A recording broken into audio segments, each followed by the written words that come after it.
that you like? Well, I think it's pretty simple. What we were seeking to do in pro free agency was to raise the floor of this football team. And every player that we pursued and that we've now acquired is meeting that standard. And by being nothing more than who they are and who we know them to be, both on and off the field, they're going to do exactly what we would hope they do, and that's level up this ecosystem. When you look at Jordan Lewis, what is it about him that stands out to you as a football player? You know, one of the most exciting elements to Jordan Lewis is that every offensive coordinator that I've come in contact with has always highlighted him as somebody that they have to account for in their game planning. And when you turn on the film, it's easy to see why. Now, one of the things that we really wanted to do for our defensive backfield is bring a veteran presence with a level of doggedness and toughness that was going to level up our current style of play. And Jordan's somebody who we believe highly in to bring that and offer that skill set to our football team. With Jordan, you have Jarian already on the team, and Jordan just said that they train together. Yeah. Does that mean Jarian might be looking at it outside, or what's the kind of thought process? One of the things that we're valuing is versatility, and with both of those guys, we feel like they have the flexibility to play both inside and out. I think we'll see how that takes shape over the course of this offseason and into the beginning of next season. But between the two of them, both of them are players that we find value in, and just the versatility between the two of them just allows us a little bit more flexibility. How rare is it to find a guy like Patrick who has that versatility across all 5 positions? That was insanely rare. I don't know that that's something that typically comes up on the market at a cost point that's affordable enough to pursue. Really, we were very disciplined in our approach and how we spent this offseason.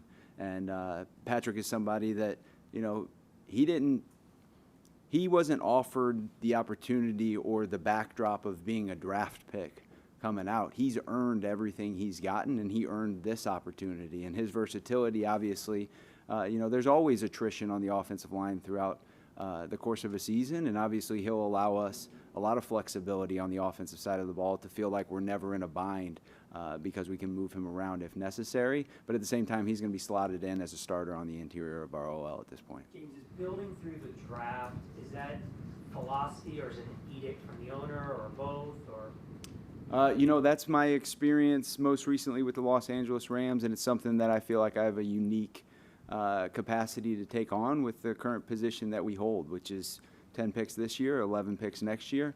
And so with pro free agency, we wanted to set ourselves up so that we feel like we had the flexibility to address any position that we wanted to at any pick point that lies on the horizon, and feel like we're currently in a position to do just that. And then you guys said everything's about making Trevor, putting all the pieces around Trevor. Well, then you trade and release 2 of his top pass catchers. What was the thinking there in Evan Ingram and Christian Kirk? Yeah, really have so much respect for the people and the players that both Christian and Evan are, right? And they meant a lot to the locker room. And, you know, we'll continue to bring those types of people and players into our ecosystem, but we needed a little bit more flexibility to address the larger scale roster after, you know, some departures across the OL as well.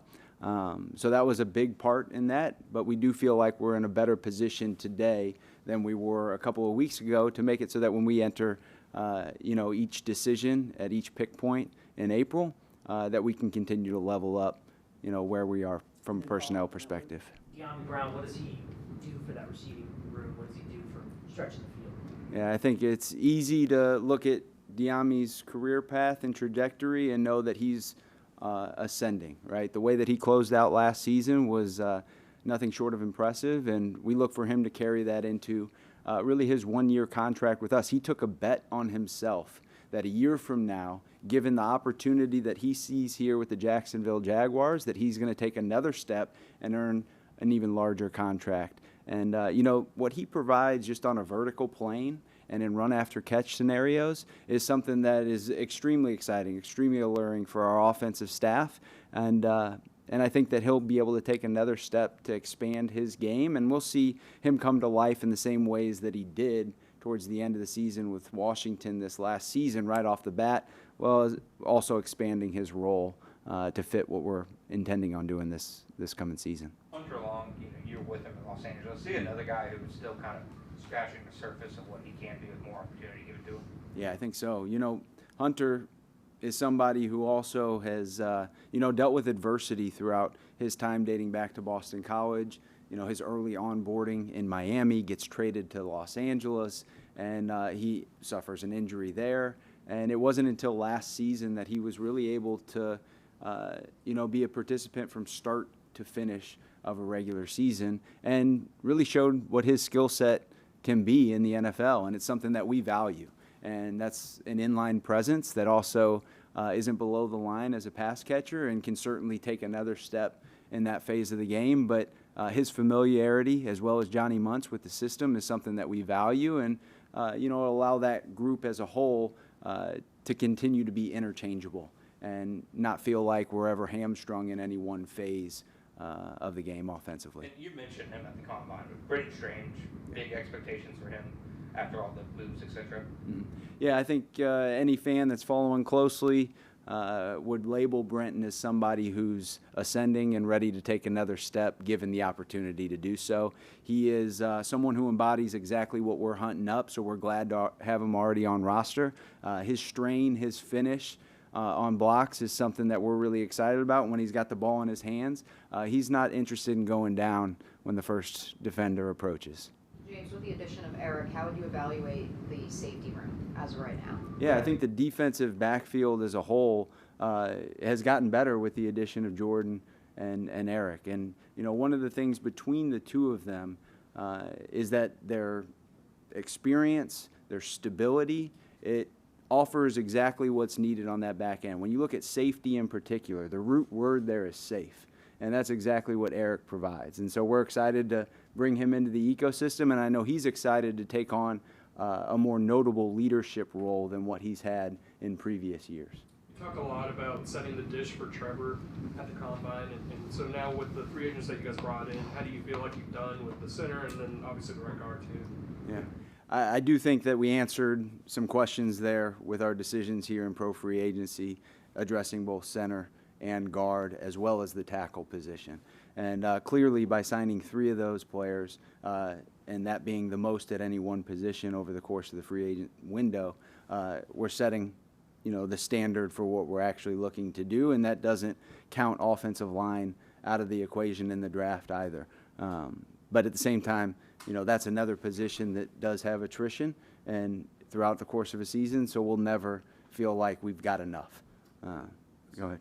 Going back to the Diami Brown thing, and how do you view him in terms of where he is on the roster? I know it's early, but just in terms of how much of an impact do you expect him to make? $10 million over 1 year seems like that's significant. Yeah, I think, the market dictates a lot of the price points, and when you got a receiver who gets a contract elsewhere, everybody's going to start working off of that.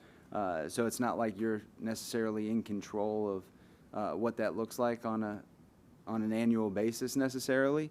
I will say that we do expect him to have a strong output, and one that, given the opportunity that currently lies in front of him, is very vivid, and that he'll be getting plugged a bit more than he was probably used to in years prior. You still interested in adding to that receiver room? Maybe a guy like I got a ton of respect for Cooper. He was actually in the first draft that I ever had the chance to be a part of. And throughout the course of his career in Los Angeles, he is one of the purest to form wide receivers, change the dynamic for what's actually asked of those guys in modern football. And I think at this point in time, it's fair to say in pro free agency, we're always open to every opportunity that presents itself, but time will truly tell. In terms of last time we spoke to you at the Combine, I guess it's been, 2.5, 3 weeks? Describe what it's been like for you assimilating into this staff and kind of what went into the pro free agency process and working with a staff that was already built here for you. Yeah, it's been an absolute blast. I think the collaboration over the course of the last 3 weeks has been something we've held at a premium, and looking at our pro scouting staff and our football administration staff, blending with our coaching staff over that window of time, it's something that I feel a level of pride in, being able to sort of engage with all of those groups in such a short window of time, and actually walking into the pro free agency window, with some unknowns, right? There were some holes on our roster, and unlike the draft, right, an NFL pro free agent has the chance to say, you know what, I appreciate the offer, but I'm going somewhere else, right? In the draft, you send a name into a system, and they're now a part of your team. So that was a dynamic that walking into that door on Monday, you feel like, you know what, we're going to have to adjust today. Well, lo and behold, we had 9 names that we were prioritizing, and we ended up with 9 players that ended up on our roster as of today.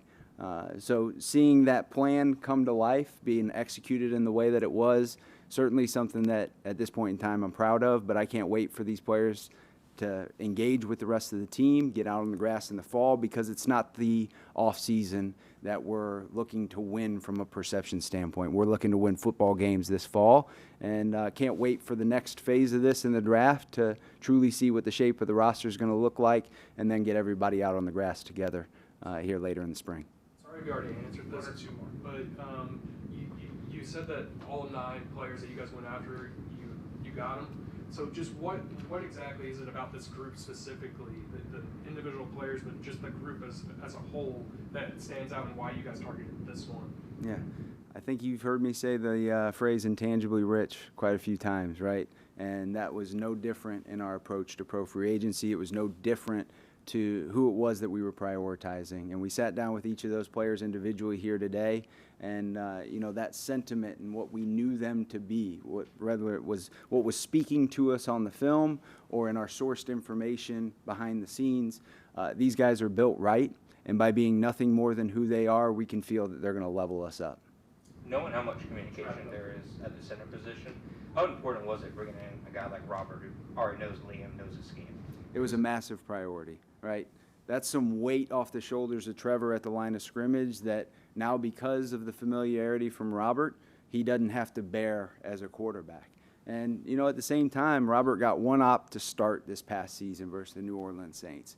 And I'd encourage anybody and everybody to watch that game and understand why it was a player of interest. Think about the intangible elements in the back of your mind as it relates to a performance on the field, and you'll see that clear as day in that game. Robert was not going to allow that opportunity. He didn't know how many he was going to get last season, to make it so that by the time that pro free agency kicked off, that bell rang on Monday, that he was going to be given an op because somebody saw exactly what we did in him. And that's a player that does not quit. The whistle blows, and he's playing through it. And that's something that we really, really value. If I could just get one more. If you could evaluate, you guys didn't address defensive line, edge, in terms of your approach of what is already here and maybe what still needs to be added to the roster on those positions. Yeah, we got 10 picks in this year's draft. We're going to have some spots that are actually open for them to insert. So, if you add a veteran at this point, could be just standing in the way. We're going to allow these rookies to, get a chance to get out on the field and help us this coming fall. Thanks, James. Thanks, everybody. Thank you all. It's great to see you.